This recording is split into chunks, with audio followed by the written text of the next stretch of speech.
The Guide It Goes podcast gives you the tools, direction, and resources you need to pursue your passion project. I'm Deborah Eckerling, Project Catalyst, and this is the Guide It Goes podcast. Our guest today is Scott Perry, and we're going to talk about how to make the most of your passion project.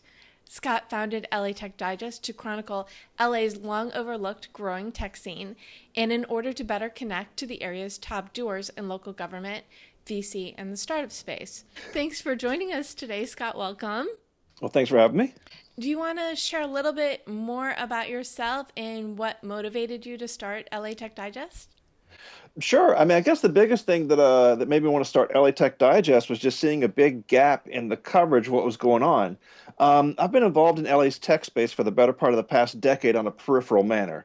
My world has largely been entertainment. Initially in the music industry for 20 years, and then a lot more in film and television as I moved to Los Angeles about 15 years ago, just by nature of being a part of the scene. Now, I've seen LA's tech environment come and go in waves over the past decade. We had stuff. It's pretty quiet after the big bubble. Things were building up around, up until about 2008. And then we've had things come and go in waves, but nothing ever really stuck until recently. And being a student of local history and enjoying everything that LA has to offer, I just noticed that nobody was giving LA its proper due in the way of the tech space. I give full respect to the LA Business Journal, who covers all things business very well. SoCal Tech, which has done a pretty good job of things from here to San Diego. LA Times, for as big as they are, I don't believe give LA's tech scene enough credit. Maybe they've had their own issues with the ownership through Sam Zeller and Tribune and all that. And I hear they're getting a tech editor-in-chief soon enough, which is great. But there's been a big gap. And so I wanted to address that gap by covering LA's tech scene as best as I could from all levels in the past year. What are some things people can do to figure out how to turn, or rather figure out a way to build and grow their passion project? I've always been an aggregator of information, and I've always managed to put myself in the middle of the conversation between people so that it allows me to become an expert and become a consultant and to do marketing for these various companies. Prior to this, I had a website called New Music Tip Sheet, where I listed every single new release from every single label on one site.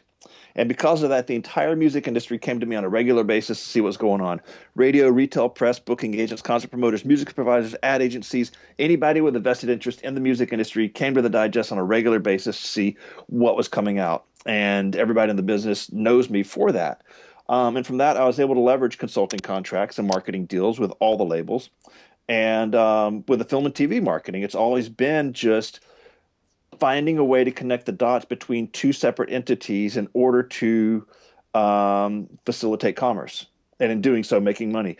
But the biggest thing is one, I was not an expert in the tech space, especially in Los Angeles. And I still don't consider myself an expert in that space, but this has been a damn good way to meet a lot of the right people and to learn a lot. To have instant access to government officials, venture capitalists, startups, startup founders, CEOs of Fortune 500 companies. I have access to these people in such a wide range that I did not have a year ago, and that's all because of the digest. So what I'm not making in revenue, I'm definitely making up for in education and contacts. Well, I like to think of the audience that listens and watches the Guide It Goes podcast is someone who's either working a day job and starting something on the side, or an entrepreneur with mini projects that they're developing to raise their level of exposure. What can I do to highlight that and get the benefits from this love and passion? We all have passions about things that we're happy about and enjoy doing. And if that's your ultimate goal is just to do this thing because it makes you happy, whether it's, knowing everything about football or playing golf or whatever it is, that's awesome. Because sometimes you just want those things that make you happy because it doesn't make you think about all the problems you may have with work or home or anything else like that. But if you're looking to transform your passion into a legitimate business, then that requires a whole other level of thinking. It's like Yes, I like making cupcakes, but how do I make money making those cupcakes? What makes me so unique, and how can I offer this to an audience that needs it, but they don't know that they need it? Following a passion project and creating stuff around that's great, but then what skills do you have that you can leverage to that audience? Like, I mean, are you an expert on Bitcoin? Are you an expert on virtual reality? Are you an expert on food pictures, to where, all of a sudden, Betty Crocker's calling you up every day going, hey, we want you to like, do this, or, here, we're going to give you a free camera for all the work that you do, which some people have done really well. You amass, 50,000 followers on Twitter, you're going to get, free stuff from the brands, and if that's your only goal, that's cool too. Can you develop a community that's going to follow you? And then because of the size of that community, can you gain sponsors for addressing that community? And so that's one of the challenges that I personally face with the digest, because it's like, um, a lot of people that might read the digest maybe already know that news already because I'm collecting the news from the week previous over time. I do a couple of original articles a week, but not so much to where it eats into the actual work that I do to pay the bills. But then again, the whole thing about the work I do to pay the bills was the beginning of a passion project. It's like basically, um, a lot of the film and TV marketing work I do is I do that with like 250 comic book shops nationwide. So I'm marketing a lot of like TV shows, and all that started because I met some folks from Cartoon Network 10 years ago at a conference, and we talked about how much I liked living in Atlanta, and when I lived there, in my post college years, and I talked about how much I liked the music beds on their shows. And they told me how much they liked Criminal Records, which is one of the record stores I was working with back in the day when I was more involved in the music industry. But they'd also told me that they had worked with an independent label to do some marketing for their TV shows, and they didn't get any results. And I'm like, well, let me take a crack at that. So, faced with a challenge of connecting, Cartoon Network's Adult Swim brand with a bunch of the cool kids across, a network of independent record stores, led to, finding non-evasive ways to reach those customers through those stores, which then I could leverage out to comic book shops and skate shops and all these other verticals that the networks and studios call upon me on a regular basis to market their shows, depending on the type of audience they're trying to reach. So basically, I took two disparate elements. I mean, it's like the network and the stores, and I put myself in the middle of that equation and found a way to connect those two and make money doing it. And now, likewise, doing the digest, it's like, okay, there's this whole um, a batch of news that's out there, and there are people that need that news. But then, how do you make money doing that? It's like, well, the people that need the news might not know they need the news. It's like the people that might need that news either know about it already because they're in the scene, or they might be a student at USC who's trying to learn more about the space, or they might be a future transplant from San Francisco or New York who want to understand more about Los Angeles. Now, between those elements, what is it that I can offer that's going to allow me to make money doing that? And selling banner ads just doesn't pay the bills. So, it's like you have to measure the time you put into a project and what you expect to get out of it. So, to do the digest to make advertising revenue, not even an option. I'm not going to go chasing pennies. It's not even worth the time. But to have deeper connections with LA's tech scene, as it continues to grow, that in itself has got some really great value. And so I'm more than happy to devote a few hours every weekend helping build that space and being part of what's going on around here. And so yours is really the case of your passion project gives you visibility to get more clients and build your Oh yeah, business. yeah. So I think the lesson, and it I love how and it happens a lot. Look at your life, and I'm talking to those who are listening. Look at the people you've met in your life and see how to make those connections, because you never know what's going to happen when you're just out there meeting people and just being open to opportunities. Oh yeah. And by building the digest, people have come to understand me as the guy you go to when you have a question about LA's tech space, because I know it. I mean, I know it inside and out. And this is starting from like, the ground level just a year ago. Build what you love and throw, even if it's a couple hours a week, you throw your heart and soul into it, and it will develop into something. Yeah, I mean, you see what's going on right now. It's like how long did it take for audio podcasting to take off? How long Yeah. is it taking for video podcasting to take hold? You see, like, I mean, text and written word is like being thrown out the window because like most I still prefer text and the written word because I can scan an article in 8 seconds and move on to the next thing. Hmm. But talking to a lot of the publishers these days, 70% of the consumption on their site is video now. And as an oldster, I don't care. I'm not going to sit through a 15-second pre-roll and like wait to hear the gist of, what is it that Justin Bieber did last night that got him in trouble? I mean, I'll scan through and see the two sentences that happened and move on. But the thing is, you plant the seeds now and grow it. It's like Twitter is a dead medium, so I wouldn't advise wasting time on that thing, even though I do daily. I think their time has come and gone. They had a chance to own the world and they missed. They whiffed badly. Facebook is still dominant and should always be the best place to start out. Vine is okay if you're 12 years old and can cleverly stitch together a 6-second video, but again, I wouldn't waste my time on it because it's a Twitter property. Instagram's doing really well.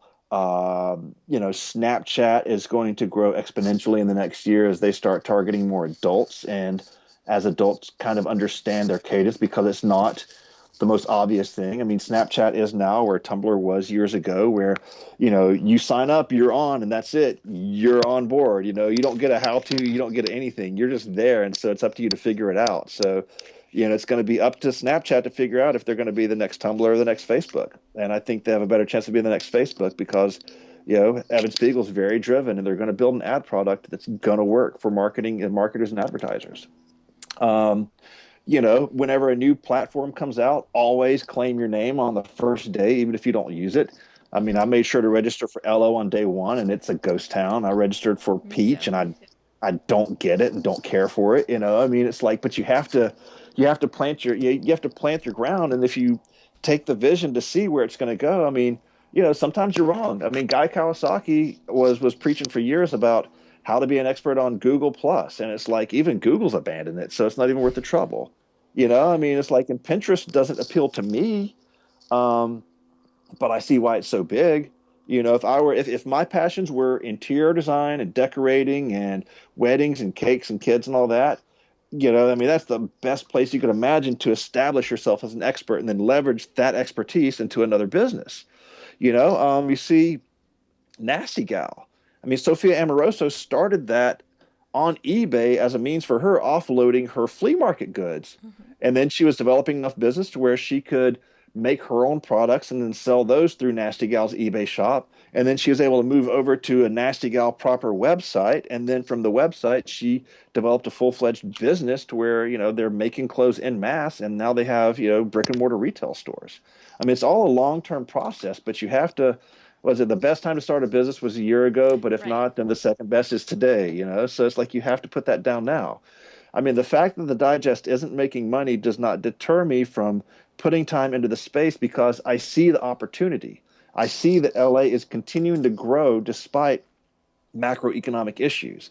I see what Mayor Garcetti and his team are doing to bring in new business, and I couldn't imagine a better place to be than LA right here, right now. Now, absent that, there are a lot of other micro markets where things are happening. I mean, Nashville's popping, Atlanta's doing great. St. Louis, despite losing the Rams, are still going to have like a vibrant, business in the Midwest. Chicago's a good hub for tech in that area. Minneapolis is doing well. I mean, you can find areas and find like-minded people who are going to work with you and build a community. I mean, like I abandoned Birmingham, Alabama 20 years ago. I don't know, 17 years ago. And yet my friends who have stuck around have thrived because that small size market is growing on a percentage basis that makes it profitable and well for them. I mean, I couldn't do it, but I mean, it's like, but for them, they're living it, they're loving it, and everything's great. And that's awesome. It doesn't matter where you live or who you are. If you have something you love, whether it's your city or an interest, jump into it and build it. And then you never know what'll come from it. Look in the tea leaves every morning. I mean, I mean, seriously, like, where are needs that need to be addressed? I mean, see what's going on in the big cities and see if you can translate that to your town. Look at things going on to where there's a market. I mean, can you, um, like college football is huge in other parts of the world. I mean, it's non-existent here in Los Angeles, It's a but for a lot little of people, existent. barely. I mean, UCLA and USC, they're great. The people that go to those schools and support those teams are, fanatics. But for a population of however many million we are, it's not a big thing. But for other towns, it's religion. So Go Huskers. Yes. there are entire ecosystems built around these football teams and sports endeavors, and people make a lot of money supporting these things by having officially licensed merchandise or being able to cater tailgate parties or doing these things. It's like you just look around you and see, where is there a need to be met, and is this something that I want to do? It's like having a solar initiative in Alaska is not going to do you a lot of good, but surely there's got to be something you can do in an area. Yeah, like, I mean, one, you have to see the opportunity, and two, measure it against to see what's available in your marketplace. Like, if nobody wants what you're offering, then it doesn't make sense. But, sometimes you're going to be the only person like beating your own drum for a long time before other people follow. I mean, I remember growing up in Alabama and working at vegetarian restaurants in a town that's like where we have a barbecue restaurant in every block.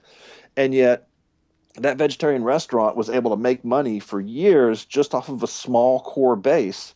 And, since then, there was a Thai restaurant that opened up across the street from that place. And the Thai restaurant went from one space to like the four adjoining spaces because what they did was really good and really well and really affordable. And people really enjoyed the experience.